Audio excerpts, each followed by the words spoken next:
History That Doesn't Suck is a bi-weekly podcast delivering a legit, seriously researched, hard-hitting survey of American history through entertaining stories. If you'd like to support HTDS or enjoy some perks, like ad-free early episodes for $2 a month, please consider giving at patreon.com/history that doesn't suck. To keep up with HTDS news, check us out on Facebook, Twitter, or Instagram.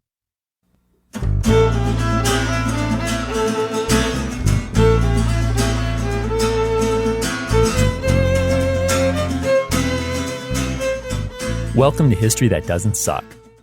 I'm your professor, Greg Jackson, and I'd like to tell you a story. It's the evening of July 2nd, 1863, and Confederate soldier Joseph Wesley Culp, or Wes, as his friends and family know him, is walking through the streets of Gettysburg, Pennsylvania. Unlike his fellow conquerors, who are wandering aimlessly or thieving, the strong, short, and bearded soldier with dark, haunting eyes moves with great purpose through the grid-laid streets of this northern town of 2,400. I imagine Wes's pace quickens as he reaches West Middle Street. His destination is on this very road. He walks a few more paces, then finally he sees it. Yes, it might be dark out, but this is the house he's been looking for. Wes approaches and knocks. Now, the whole town is spooked after a full day of fighting that's ended, so far at least, in Confederate occupation. But one woman in this very full house manages to find her courage. 28-year-old Anne cracks the door ever so slightly, and then, overcome with complete shock, throws it wide open. "Why, Wes, you're here!" she cries, embracing the butternut-clad rebel. Yeah, a Pennsylvanian prodigal son has returned. Wes may have started a new life for himself in Shepherdstown, Virginia, back in 1856, but he's still a fourth-generation Gettysburgian. Anne is his sister. They step inside. Wes hugs his other sister, 20-year-old Julia, and soon the three siblings are engrossed in conversation. It's been years since they've seen each other. Hours pass as the reunited Culp clan shares a meal, gossips, and swaps stories. But this brief taste of normalcy, of a loving family spending an evening together, only lasts so long. As the night grows late, Wes knows he has to get back to camp. Anne and Julia plead with Wes to stay the night, but he can't. He's a soldier. Besides, Confederate General James Walker has already been more than fair in granting him a pass to visit his family for the evening. The commander even offered to let Wes sit out the battle rather than ask him to lay siege to his hometown. But the native Pennsylvanian won't do that. If his regiment must fight, he'll be there with them. In a weird way, Wes's sense of honor won't let him sit out this assault on his childhood home. "But I'll be back in the morning," Wes reassures his sisters. He also asks that they make sure Mrs. Skelly come over at that time. Their northern-born rebel brother now explains that he found his childhood Union-loyal friend, her son, Jack Skelly, severely wounded in the arm at the Second Battle of Winchester. As he rushed Jack to the surgeons, his dear, captive friend gave him a message to pass along to his mother. Wes would like to deliver that message to her in the morning. "You tell Mrs. Skelly I will be back in the morning and have her here. I want to talk to her and I'll be back for sure." "No message from Jack for anyone else in Gettysburg, Wes?" one of his sisters asks. Undoubtedly, she's referring to Jack's love interest, Jenny Wade. "Never mind," Wes answers. "You'll get all the news from Mrs. Skelly." Of course, acknowledging that he was on the same battlefield as Jack, that he fought against Jack, also means that he fought against everyone else enlisted in the 87th Pennsylvania. In other words, Wes fought against his cousins, David and Billy, and perhaps worse still, the fourth Culp sibling, his brother, William. "Did you know you were fighting your brother, Will, with the other boys of the 87th at Winchester?" Anne asks. A pregnant silence fills the next few seconds. Her stomach must be turning. I can only imagine what Will's wife and little son, who also live here, might be thinking. "Not until Billy told me," Wes hesitantly responds. "Oh, yeah. He saw Cousin Billy at Winchester as well. after Billy was taken prisoner. Young Julia is heartbroken. "Oh, Wes, how could you shoot at poor Will?" "I did not know it, little one. We were fighting in the night." Her Confederate older brother replies, hoping to comfort her. "I know you wouldn't have shot at Will in daylight, would you, Wes?" Julia now asks. She has to know Culp blood is thicker than Confederate water. "No, indeed, Julia, I would not." With those words and parting hugs and kisses, he steps out into the night to rejoin his unit. Anne yells out one last plea for Wes to sleep over as he walks along West Middle Street. "You ought to stay with us all night, Wes. Come back. We may never see you again." Finally, we've arrived at the most famous battle of the Civil War, Gettysburg. This deadly turning point engagement has been the life's work of many historians, but holding with our focus on U.S. history as a whole, I'll tell the tale, or at least its most vital parts, in this one episode. We'll start by figuring out how Confederate and Union forces came to clash at this battle that neither side intended. Then we'll march through each of Gettysburg's 3 hot, blood-soaked summer days between July 1st and 3rd in 1863. And of course, we won't just focus on the summer's carnage. We'll be sure to hear President Lincoln's remarks at the dedication of Gettysburg National Cemetery a few months later that November. So let's find out what happens to Wes Culp and the other nearly 200,000 men who fight here. And to do that, well, you know what we need to do. Rewind. It's May 1863. The Union Army of the Potomac and the Confederate Army of Northern Virginia camp on opposite sides of the Rappahannock, waiting to resume their summer campaigns against each other.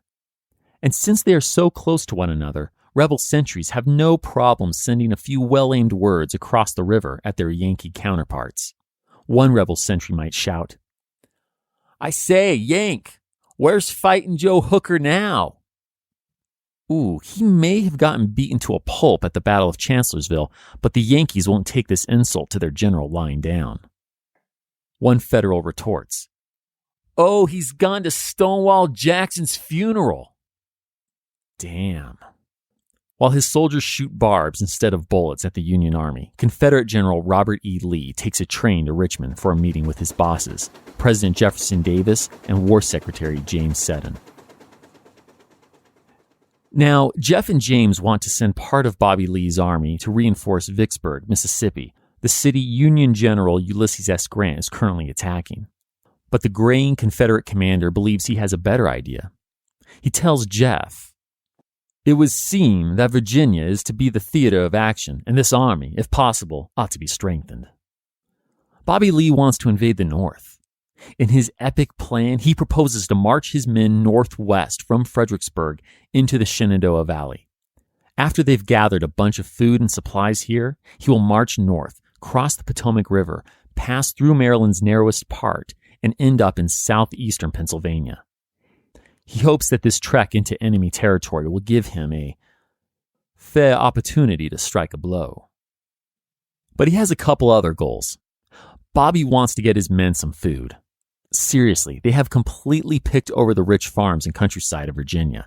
It's time to see what the prosperous Pennsylvania farmers have to offer. Bobby Lee hopes a Confederate victory on Union soil will also bolster the United States Peace Democrats, aka Copperheads, which could open peace talks with the Union and possibly induce France and Britain to support the Confederacy. Well, his bosses are totally on board. War Secretary James Seddon tells him, "I concur entirely in your views of the importance of aggressive movements by your army." So, Bobby Lee immediately starts to put his plan into action. Now, while the Confederate Army moves north, there's yet another shakeup in Union command. Here's the thing. Fightin Joe Hooker has been working on his best former General George Little Mac McClellan impression by begging for more troops. President Lincoln and General-in-Chief Henry Halleck have been refusing. Joe's had enough of this. At 8 p.m. on June 27th, he sends a terse telegram to Henry. "I am unable to comply with this condition and earnestly request that I may be relieved from the position I occupy." Frankly, Henry and Lincoln are kind of relieved to get this message. When Henry shows Lincoln the telegram, he states, "Accept his resignation." Within hours, Lincoln appoints Corps Commander George Meade as general over the Army of the Potomac. George performed well at Antietam and Fredericksburg, but he's not too popular with his men. Though tall, bespectacled George is professional, thoughtful, and honest, he has a temper. One staffer says, quote, "He might have been taken for a Presbyterian clergyman unless one approached him when he was mad." Close quote. George's angry outbursts earn him the nickname Old Snapping Turtle, but no one's dumb enough to tell him that. When George takes command, the Union and Confederate armies are both north of the Potomac. Union scouts have intel that the rebels are fanned out in the area north and west of a bustling little town called Gettysburg, Pennsylvania. But Bobby Lee is flying blind. His most reliable scouts, Jeb Stewart's crack cavalry unit, are off on a raiding party, and the Confederate general has almost no idea where the Union army is. On June 30th, 2 brigades of Union troops commanded by General John Buford enter Gettysburg and receive a hearty welcome from the locals. A welcome change for these boys in blue who are used to getting cursed by Confederate civilians. This town has highly defensible ridges north, west, and south of it. Gettysburg also has a dozen roads leading into it from almost every direction, making it highly likely that the Confederate Army will want to attack and control this junction. George Meade orders John Buford to, quote, "hold on to it to the last." Close quote. John sends messengers back to George at his headquarters 13 miles south in Taneytown, Maryland, to ask for backup while he sets up some preliminary defenses. As they wait, one of John's soldiers gets cocky and claims that he could easily whip any Reb who dares to attack them at Gettysburg. "No, you won't. They will attack you in the morning and they will come booming. Skirmishers 3 deep. You will have to fight like the devil to hold your own." Well, that's not exactly how it goes down. On the hot, muggy morning of July 1st, 1863, Bobby Lee has no idea where the Union Army is. Although he's heard a few reports about Yankee cavalry in Gettysburg, he doesn't believe them. Without accurate reports from Jeb Stewart, who's still on his raid, Bobby tells a staffer, "A scout reports Meade's whole army is marching this way, but this is all I know about his position." The rebels figure that General George Meade is still days away from Gettysburg. At 5 a.m., Confederate General Harry Heth marches from Cashtown east toward Gettysburg with about 13,500 men. They don't have direct orders to engage the enemy. In fact, Harry's orders say almost the exact opposite. Quote, "Ascertain what force is at Gettysburg, and if you find infantry, report the fact immediately without forcing an engagement." Close quote. Harry may interpret these orders more like guidelines than actual rules today. At 7:30 a.m., Union troops on the western side of Gettysburg spot Harry's men. Lieutenant Marcellus Jones of the 8th Illinois knows what to do. One of his men watches in awe as Marcellus, quote, "took Sergeant Schaefer's carbine, rested it against a fence rail, and fired at the commanding officer as the column of rebel infantry came across the Marsh Creek Bridge." Close quote. Marcellus just fired the first shot of Gettysburg. Day 1, Wednesday, July 1st. The battle has officially begun. Harry Heth can clearly see, quote, "infantry, cavalry, and artillery in and around the town." Close quote. But he figures he's got this. The rash rebel general orders his men, "move forward and occupy the town." Yep, without reinforcements or any kind of battle plan really, Harry throws his men into the fray. Let me draw you a mental picture of where these troops are fighting. As I said before, Gettysburg has ridges and hills on 3 of its sides. The Union and Confederate troops now fighting each other are west of town. Here, several ridges offer highly defensible ground, so of course, both armies are going to try to occupy these. Below the ridges, dense woods and well-tended farm fields could become dangerous places for a division or brigade to hang out. The Union troops sit with Gettysburg to their backs, with only a few roads into town as their escape route. But these guys aren't looking to retreat. The seasoned Federals return rebel bullets shot for shot. The fighting soon becomes intense. A little before 9 a.m., Union General John Reynolds and his First Corps join the fight. Among these Yankee reinforcements is the Iron Brigade. You know, those fierce Midwesterners wearing highly recognizable black hats who fought like hell at the Battle of Turner's Gap in episode 52. Well, John Reynolds, a confident young general, holds a quick conference with John Buford. The two Union commanders like and respect one another, and within minutes, they have a plan to occupy and hold McPherson's Ridge until more troops arrive from their camp south of town.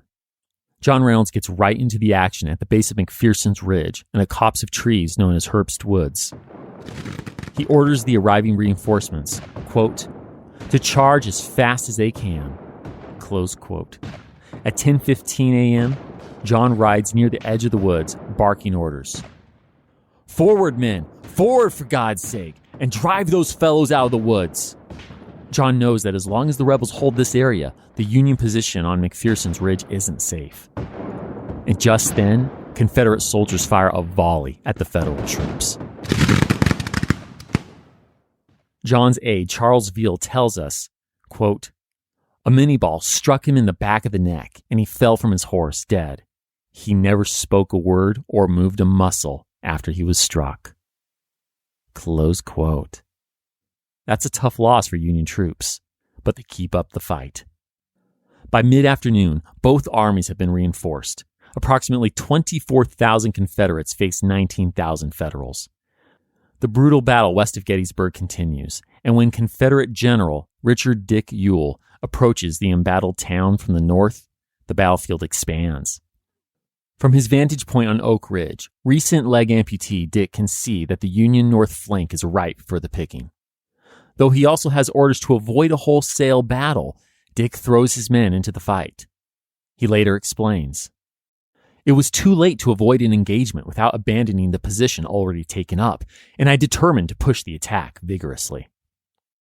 See, Dick has enough battle experience to know that if he fails to support the attack brought on by Harry Heth this morning, the Confederates will lose any advantage they have.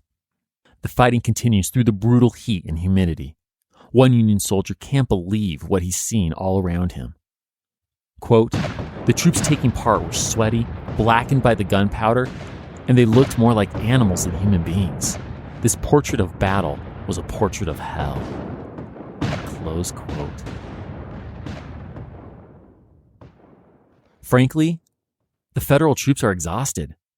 Many of them have marched miles into battle today and fought in the oppressive heat. With as much organization as you can expect, so not much, the Federal troops retreat back through Gettysburg. One rebel soldier describes it. We had them fairly in a pin, with only one gap open, the turnpike that led into Gettysburg, and hither they fled 20 deep. We, all the while, popping into them as fast as we could load and fire. What these Confederate troops don't know is that the fleeing Yankees have a safe base to run to. That's because as Union troops joined the fighting today, Major General Otis Howard took up a position on Cemetery Hill, creatively named because the town's cemetery sits on it. Otis saw how perfectly positioned this hill south of Gettysburg was. So even though commanders asked him to join the fight west of town, Otis stayed put. Good thinking, Major. Now that Union troops are running pell-mell through the streets of Gettysburg, Otis has a place for them to regroup and set up defenses.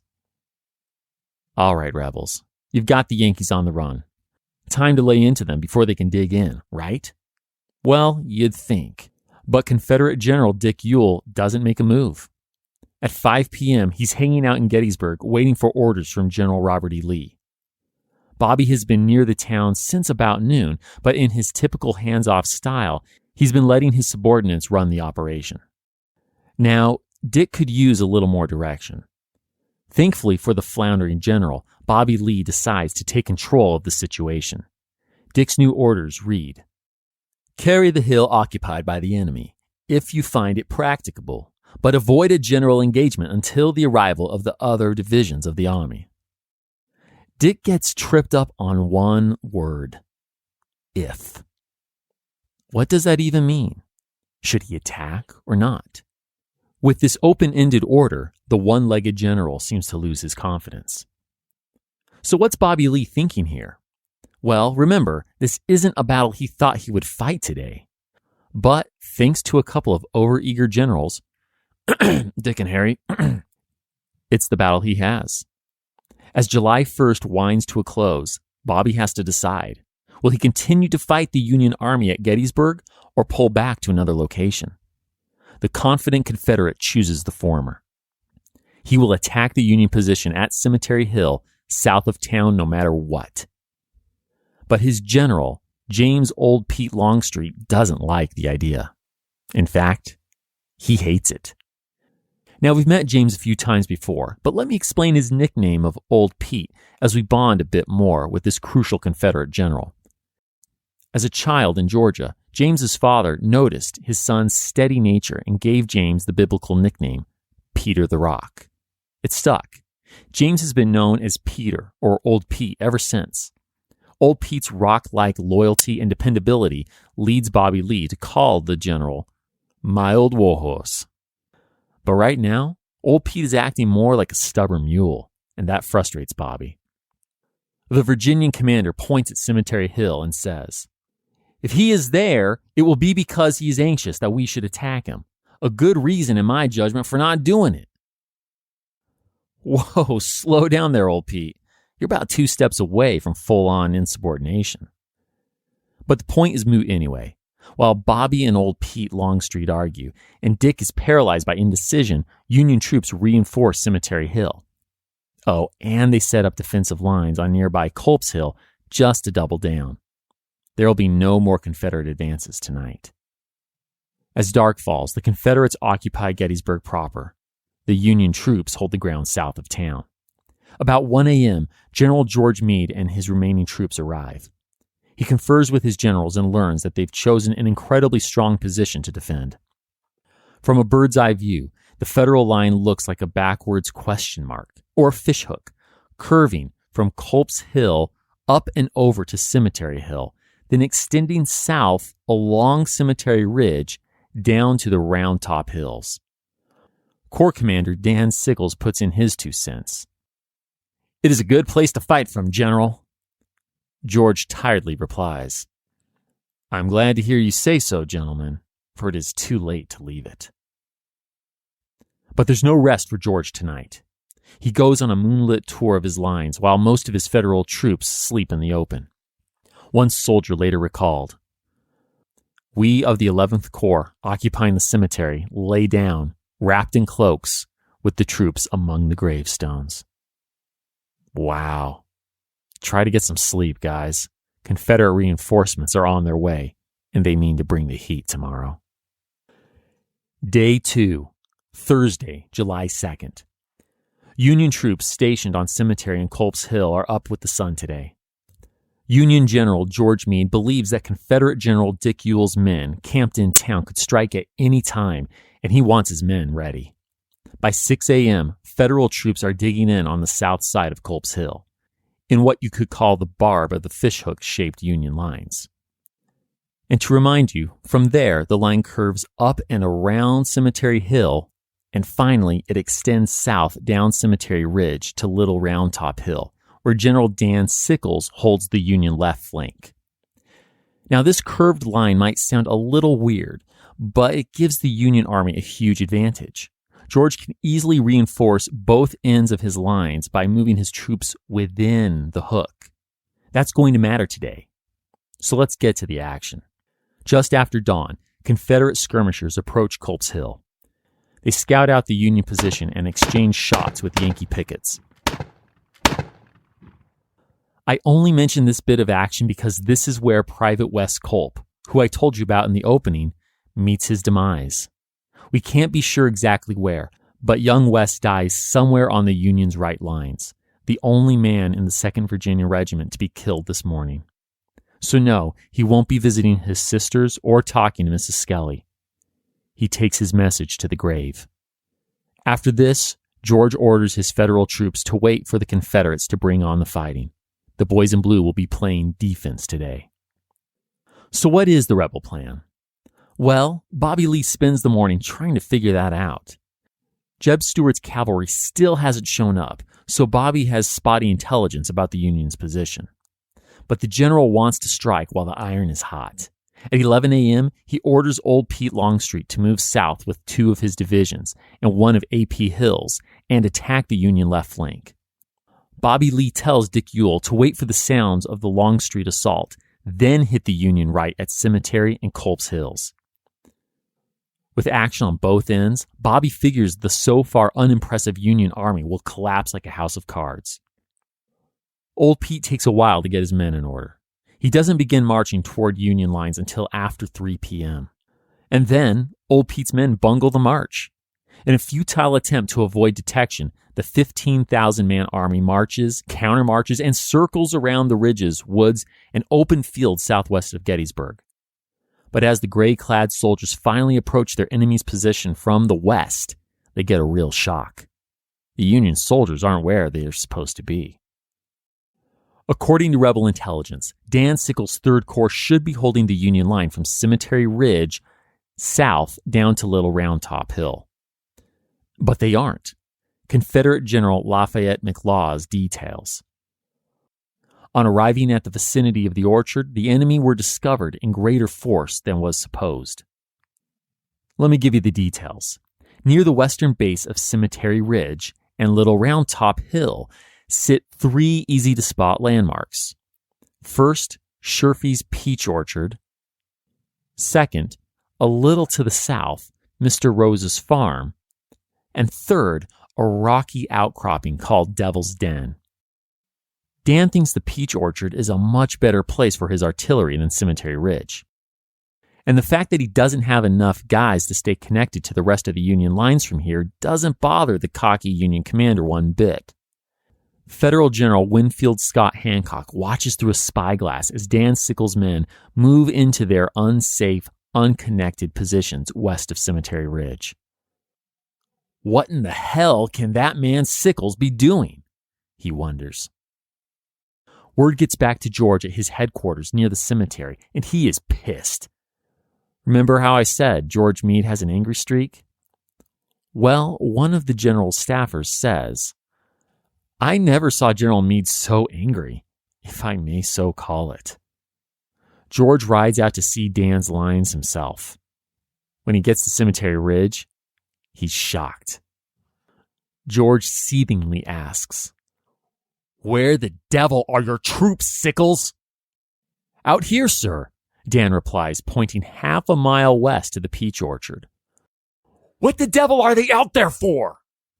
George almost screams. He's so mad, I'm sure he wishes he had a more colorful vocabulary. "Well, sir, I thought they would better protect Round Top than they would here," Dan explains. George lets out a long breath and points to the spot where he stands. "General Sickles, this is neutral ground. Our guns command it, as well as the enemy's. The very reason you cannot hold it applies to them." Dan's eyes widen in understanding. He should never have moved his troops so far out of the line. "Should I pull my division back, General Meade?"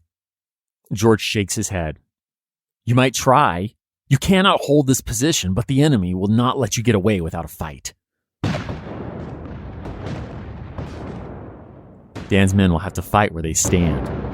Rebel troops just opened fire. The fighting in the Peach Orchard is brutal. One Union soldier records, quote, "As fast as we would break one line of the enemy, another fresh one would present itself." Close quote. Rebel troops attack Dan Union's 3rd Corps in the woods and fields of Mr. Rose's Farm and in that rocky outcropping called Devil's Den. At Devil's Den, huge boulders and the craggy spaces between them offer perfect cover for the desperate Union soldiers. But the gray-clad men work hard to flush out their enemy. One Alabama private reports, "Each side wanted the protection of those rocks. One in particular. It was very large, about 4 or 5 feet high.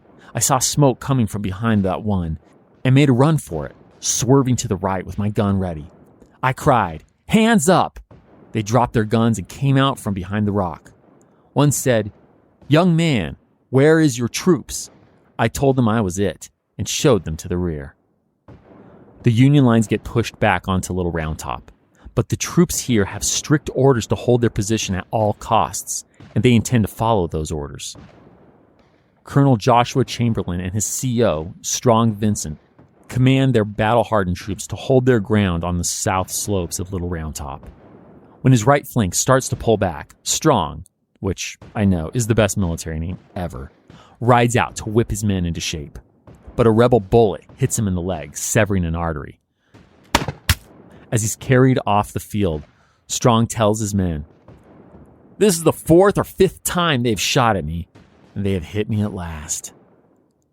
Joshua Chamberlain and his men of the 20th Maine Regiment keep fighting. But they're running out of ammunition, and they can see rebels trudging up the hill toward their position. Though Josh was a professor of rhetoric and language before the war, he makes an excellent commander. And right now, he has a brilliant idea. He calls to his men, "Fix bayonets!" The Mainers know what this means. They charge full bore into the stunned Alabama troops. One Federal soldier remembers, quote, "The left took up the shout and moved forward.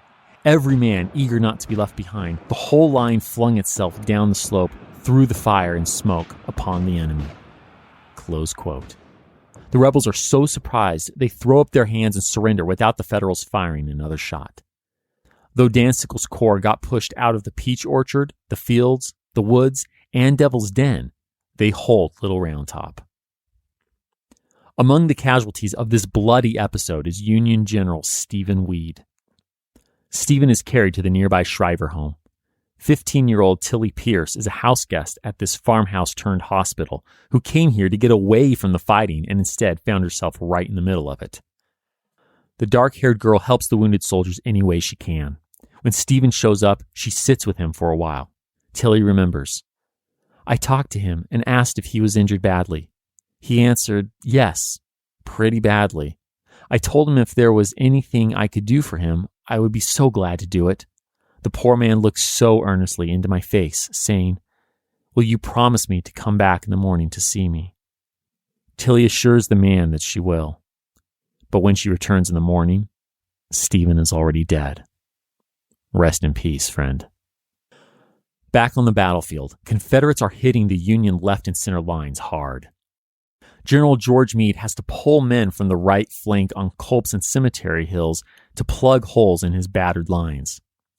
Well, that is exactly what Bobby Lee hoped he would do. It's time for Dick Ewell to attack. And yeah, he's been doing some half-hearted shelling on the hills, but if he's going to ramp up into full attack mode, now's the time to do it. As dusk comes on, Dick sends a few men to take the Union trenches on Culp's Hill. But moving men out of Gettysburg and into position takes precious time. Once they hit the well-fortified hill, it's completely dark. The Confederates managed to sweep the Union soldiers out of their lower trenches before calling off the fight.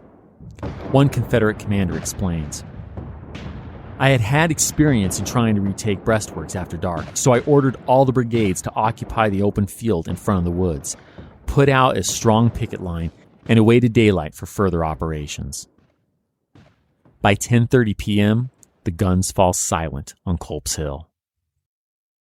Back at General Bobby Lee's headquarters, he's getting reports of the day's fighting, and from where he stands, it's not all bad news.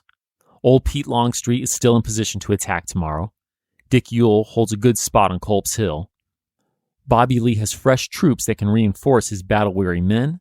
And finally, Jeb Stewart showed up a few hours ago.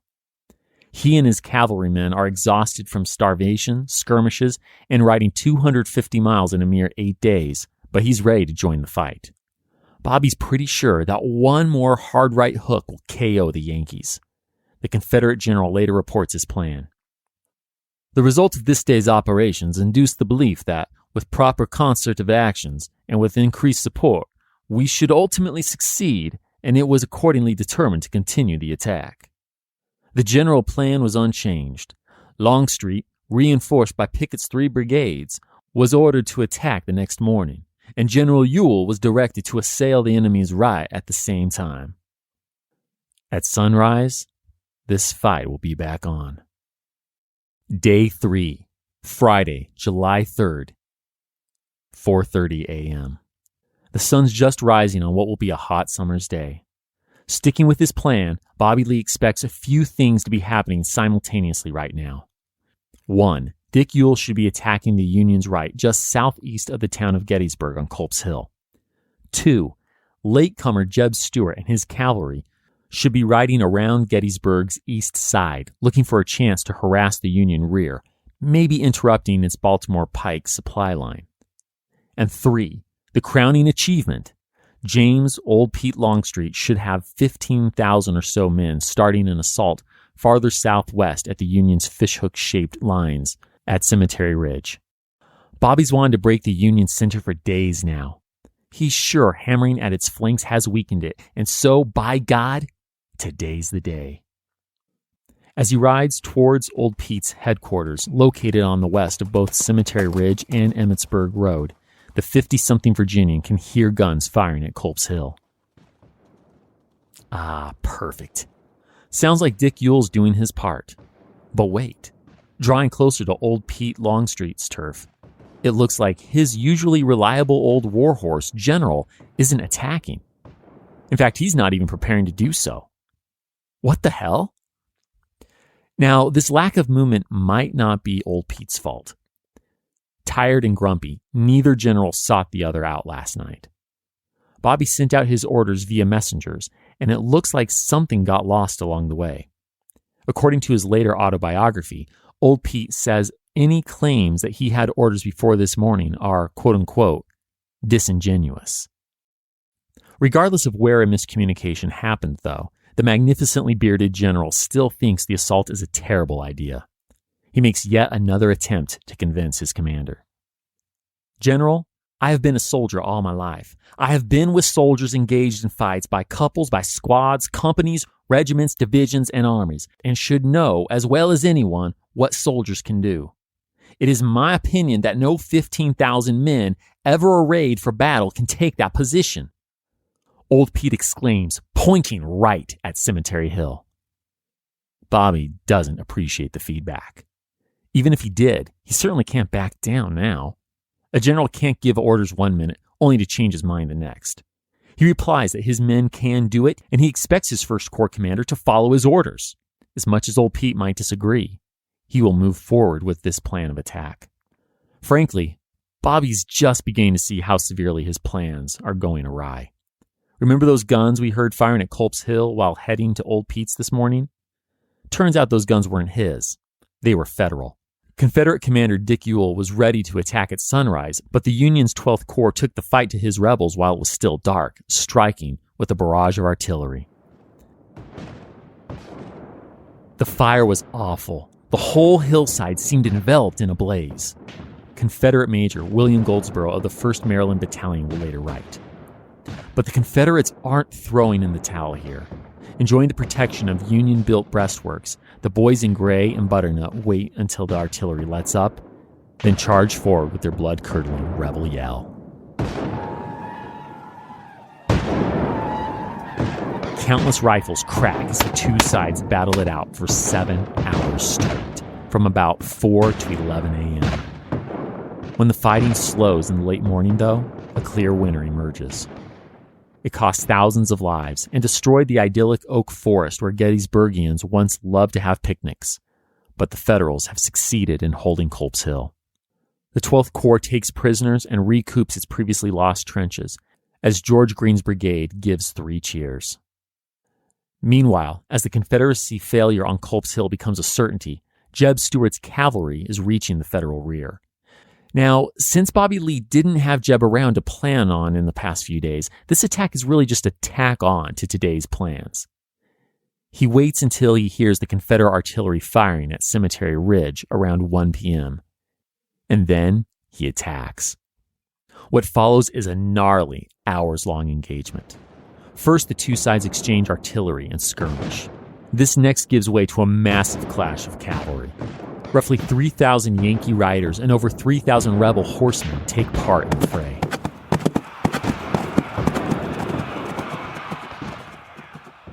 David Gregg is the main Union commander here, but a 23-year-old Union brigadier general with a penchant for style equal to that of Jeb Stewart himself charges out ahead of his Michigan men.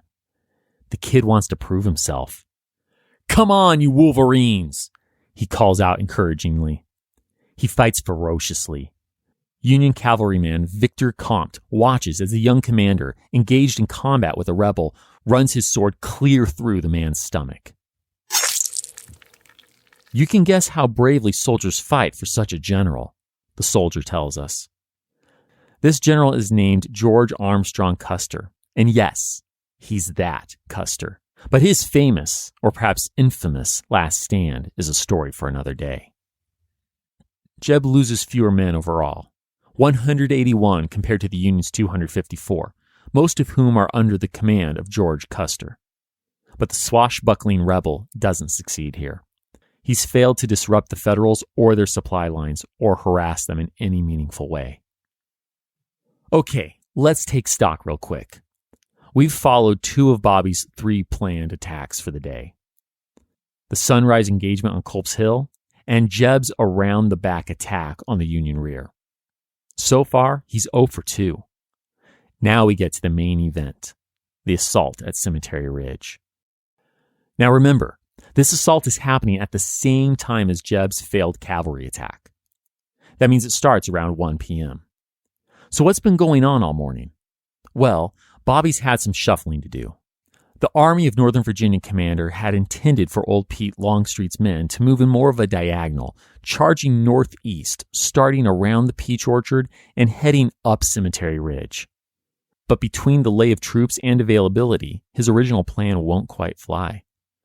Bobby's also determined that George Pickett's division lead the charge. This Virginian, West Point grad, Mexican-American war vet with his flowing locks and a pirate-like mustache goatee combo had only been ordered to march his men to Gettysburg after the battle started. That means he and his men are relatively fresh, but given their location on the field, they can't start the charge at the peach orchard. That would take far too much time and maneuvering, so they'll need to dash, more or less, straight at the Union center. Now, you have undoubtedly noticed that General Old Pete Longstreet is, despite his opposition to this plan, in command here. But he's borrowing a number of brigades from A.P. Hill's 3rd Corps, with 11 brigades total at his disposal. Meanwhile, George Pickett is only in charge of the few brigades within his division. Yet, because of his role leading the central brigades, this assault will come to be known as Pickett's Charge. Okay, with that, I think we're ready to let it begin. Old Pete Longstreet starts with an artillery barrage that gives way to what is arguably the largest artillery duel of the whole war.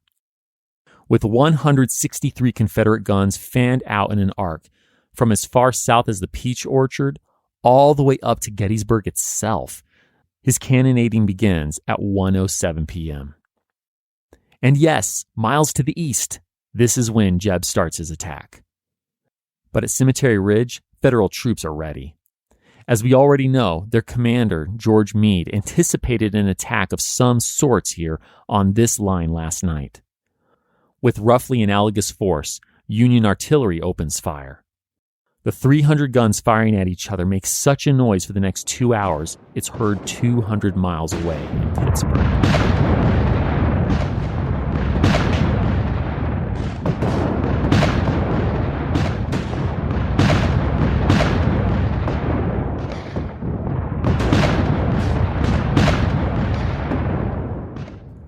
Finally, around 3 p.m., the Union's artillery lets up. Have the rebel guns really blasted them out of commission? Can't know for sure, but can't give them time to recover either. It's now or never, damn it. Oh, how Old Pete Longstreet hates obeying these orders from Bobby. What if this charge goes as badly as he fears? "General, shall I advance?" George Pickett asks. Old Pete is so distraught he can't even speak.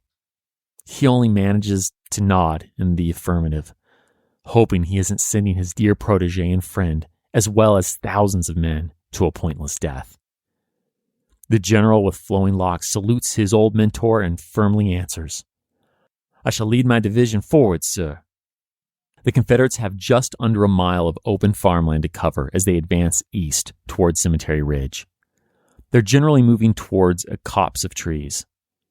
Think tree stumps with young shoots on top of the ridge. Whether they can see the cops or not is something future generations will debate. But as they march, they soon learn, to their horror, that the Federal guns weren't knocked out. Union Chief of Artillery Henry Hunt purposely let the rebels think that was the case in order to save his ammo and lure them out. And now he's blasting them to kingdom come.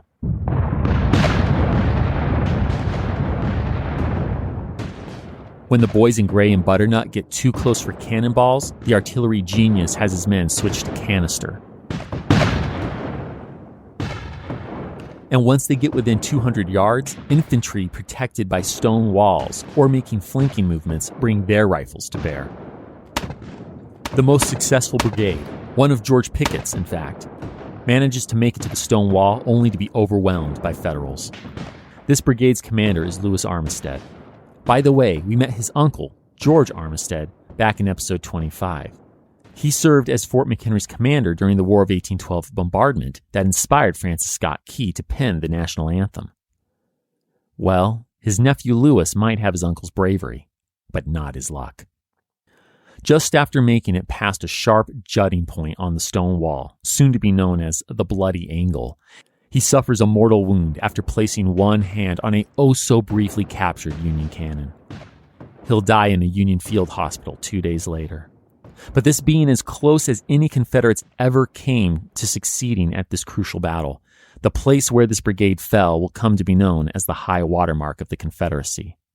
Because frankly, after today, despite the blood and treasure yet to be spilt and spent, this will prove to be the apex of the CSA's war effort. Not that any of these guys know that yet. Old Pete was absolutely right. For all the courage displayed at Pickett's charge, this assault was nothing more than a death sentence. It made Gettysburg like Fredericksburg, only with the shoe now on the other foot.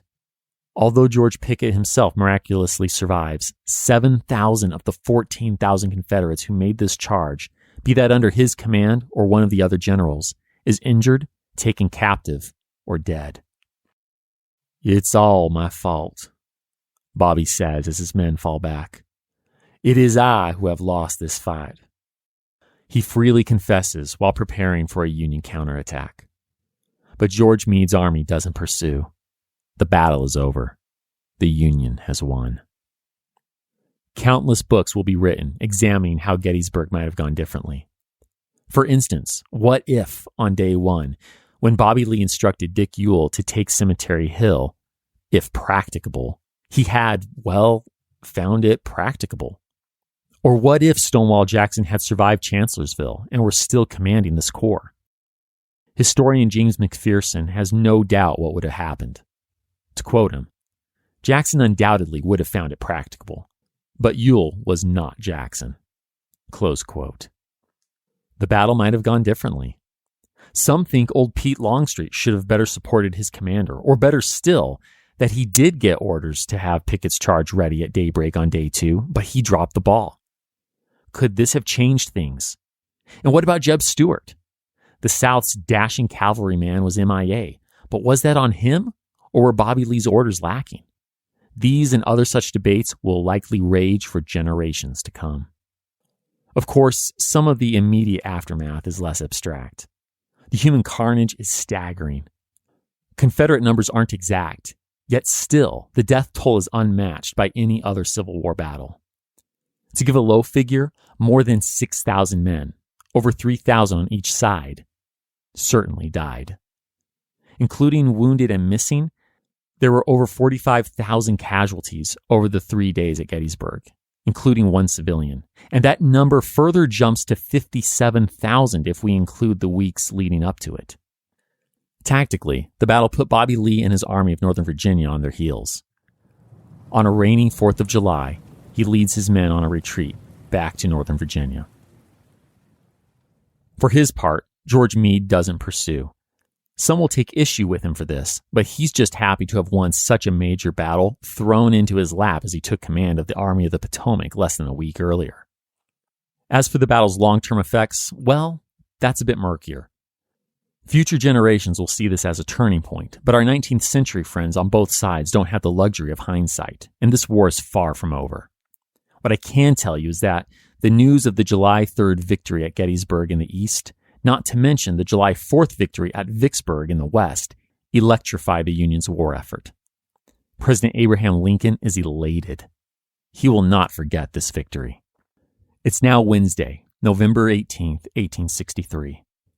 President Lincoln has been invited to speak at the dedication of Gettysburg National Cemetery, where thousands of American soldiers who fell during those early days in July, including a staggering 1,600 unknown soldiers, are being properly interred.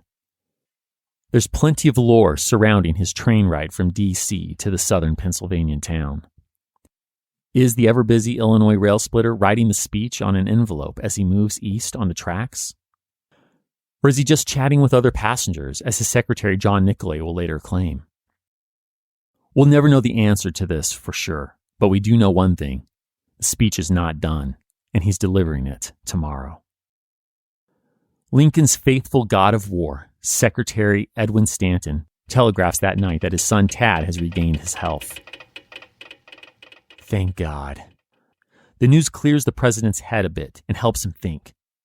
From 11 p.m. to midnight, he goes over the speech with his trusted Secretary of State, William Henry Seward. As inevitable as any future date, the morning comes. It's now Thursday, November 19th. Following breakfast and a few final alterations, Lincoln mounts a chestnut-colored horse and rides along in the procession going to the cemetery.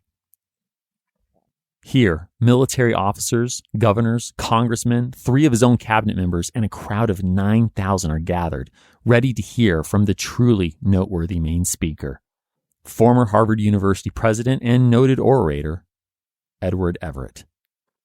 He tells the tale of the whole battle for 2 hours. Some love it. Others, like the editor of the Philadelphia Age, rake him. Quote, "He gave us plenty of words, but no heart. He talked like a historian." Close quote. Now that's a low blow. But in all seriousness, the time has come. The tall, gangly president rises. The crowd is so silent, you can hear the outdoor stage on which he stands creak as he walks to the speaker's stand, puts on his glasses, and grabs his notes. There are 5 versions of the Gettysburg Address. The alterations are slight, but I'm fond of the one he later gifted to his fellow speaker, Edward Everett. I'd like to read you that one, with applauses added where the reporters of the day note clapping. And when you hear dead silence at the end, don't adjust your earbuds. The applause is coming. His democracy-praising speech is just so short, the audience doesn't realize he's done. They stand in awkward silence before applauding, leaving Lincoln sure in these first few moments that his speech is a failure. Wanting to recreate this moment for you, we'll do the same. And with that set up, here we go. Ladies and gentlemen, I give you President Lincoln. 77 years ago, our fathers brought forth upon this continent a new nation, conceived in liberty, and dedicated to the proposition that all men are created equal. Now we are engaged in a great civil war, testing whether that nation or any nation so conceived and so dedicated can long endure. We are met on a great battlefield of that war. We have come to dedicate a portion of that field as a final resting place for those who here gave their lives that that nation might live. It is altogether fitting and proper that we should do this. But in a larger sense, we cannot dedicate, we cannot consecrate, we cannot hallow this ground. The brave men, living and dead, who struggled here have consecrated it far above our poor power to add or detract. The world will little note nor long remember what we say here, but it can never forget what they did here. It is for us, the living rather, to be dedicated here to the unfinished work which they who fought here have, thus far, so nobly advanced. It is rather for us to be here dedicated to that great task remaining before us, that from these honored dead we take increased devotion to that cause for which they here gave the last full measure of devotion, that we here highly resolved that these dead shall not have died in vain, that this nation, under God, shall have a new birth of freedom, and that government of the people, by the people, and for the people shall not perish from the earth.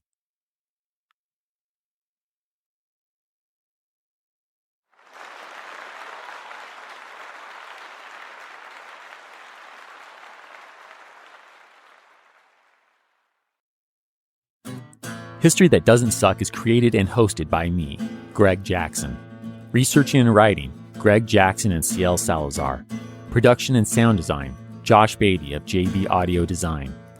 Musical score, composed and performed by Greg Jackson and Diana Averill.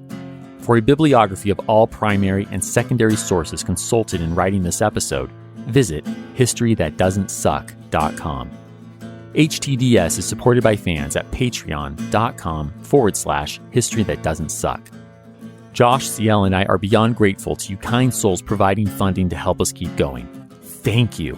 And a special thanks to our patrons whose monthly gift puts them at producer status. Will Caldwell, Jason Karstens, Stephen Davis, Andrew Fortunati, Margaret Graves, Brad Herman, Dex Jones, and John Leach. Join me in 2 weeks, where I'd like to tell you a story.